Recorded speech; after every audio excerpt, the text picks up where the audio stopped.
A North Bay couple was traveling out of state when they got a disturbing call from a neighbor. Someone had just entered their property without permission. 7 on your side, Stephanie Sierra tells us the person was no burglar. Stephanie.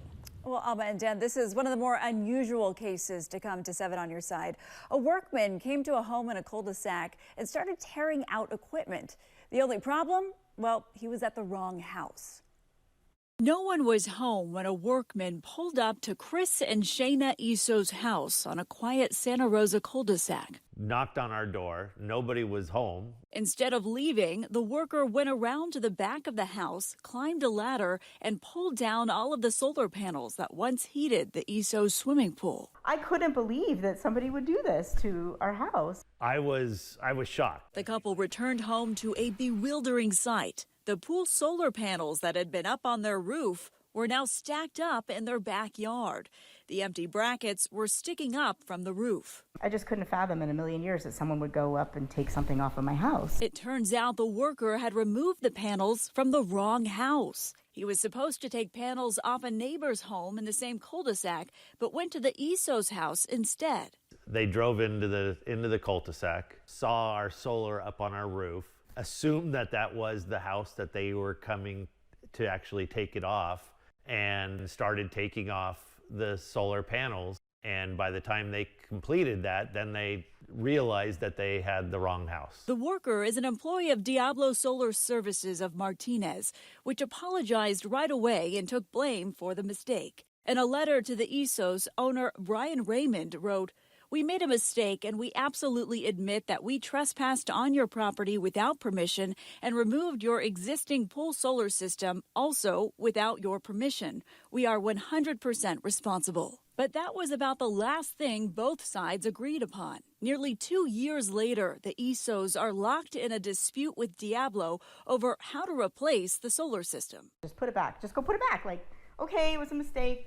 Put it back and fix it. But putting it back was not so simple. After talking to roofers that we had come to inspect it, there's no way they could have put it back up on there. It probably would have just disintegrated. At the time, inspectors told them their 24-year-old roof was too old and damaged to support any new installation without causing leaks into the house. Diablo Solar says the roof was already beyond repair before the trespass, and the worker did nothing that could have made it any worse, such as drilling or pulling brackets. To put the new solar on, you need to actually replace the underlining roof itself. And estimates range up to $40,000 for a new roof. We do have an old roof. We probably were going to need to replace it in the next kind of 5 years. That being said, we weren't ready to replace it. If it weren't for them, I wouldn't have had to be in this situation to fix my roof right now. And the cost to put a new solar system up is quite expensive. Chris demanded Diablo pay for the new roof and new solar, $70,000 in all,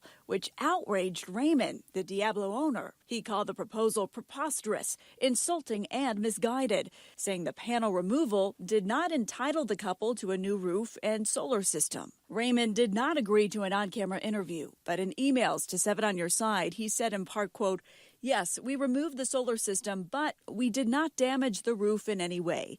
All we did was remove solar panels, and the photos we took of the roof before we removed anything clearly shows years and years of damage. The entire roof is old, shot, and in need of repair or replacement." Raymond provided these photos he says shows damage to the roof and the solar panels that existed before his employee climbed on the roof. He wrote, "This was a simple mix-up by our most valuable employee. He has been with Diablo Solar for over 24 years, and by transposing a number in the address mistakenly removed the wrong solar system. Diablo has been in business 41 years, and to my knowledge, this has never happened before or since." Raymond offered to reinstall their solar system right away and to repair or replace panels that are unusable. Or he'd wait until the Isos install a new roof at their own expense and then put the system back up. He also offered $1,000 for their troubles. He wrote, "My desire was and is to make sure that he is fairly compensated for our trespass and that his solar system is reinstalled at the exact same or better condition than it was before we ever stepped onto his roof." But the Isos say putting solar back up on their roof, as is, would risk leaks into the house, and taking down the panels forced them to get a new roof sooner than expected. I wouldn't be in this situation and I wouldn't be trying to get a solution if it wasn't for him and his team going up and trespassing on my property. The couple filed a complaint with the contractor's state license board, known as CSLB. A spokesperson tells 7 on Your Side, quote, "The complaint is currently under investigation, and CSLB cannot speak further on it at this time. Generally, consumers in this situation can file a complaint with CSLB for investigation or pursue civil action against the contractor." The couple has not filed suit, citing high costs of litigation. Raymond said he welcomes the CSLB investigation and stands by his previous offers. But still, no agreement. 2 summers have passed. The solar panels are still stacked in the backyard, covered in fall leaves. The empty brackets are still sticking up from the roof. And the pool water too cold for swimming. We haven't been able to use our pool. We've had a bunch of solar equipment sitting in our backyard through our daughter's wedding. Yeah, it's been frustrating. And no solar. We want to note state and local laws can hold contractors responsible if their work damages a neighboring property, though this case is not as simple. The common recourse, though, is to make a claim with your homeowner's insurance, which could seek reimbursement from the contractor. And Dan and Alma, the ESOs are reluctant to make a claim here, in part due to the current state of home insurance renewals. Interesting. All right, keep us posted on what happens as this goes forward. Steph, thank you.